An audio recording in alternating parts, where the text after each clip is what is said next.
the place. It's the school canteen of Natalqueda Cabuluan Elementary School one day in August 2014 where we are gathered together and having our fun. Look at the recipes and the menus for today. Veggies, okay, you have the vegetables. Wow, this is sa sarap ng sausawan there. And fish, then of course mushroom in season with veggies and lobsters. Wow, yummy.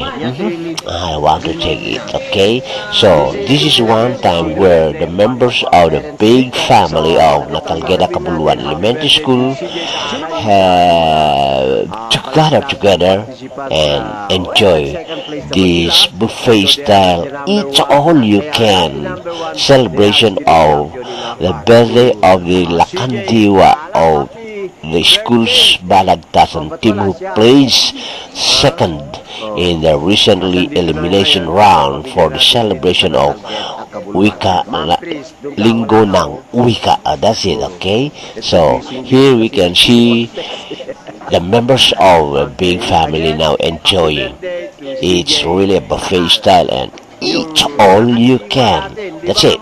Only here at Cabuluan Elementary School. And happy birthday to the Lakandiwa of our Balagtasan team, Charles John Taala. Yes. Oh, yes, Kano, what is that? Yes. Bring your own bow. Bring your own bow. Ayan. Nya?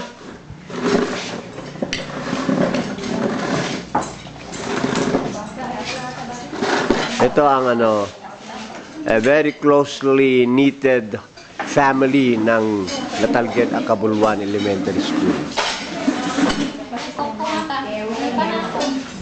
Don't drink coke. Ah?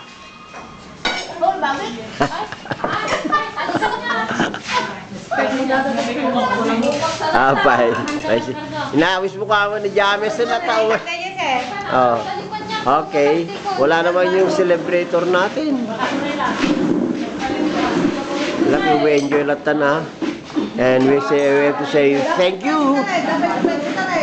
Thank you to Charles John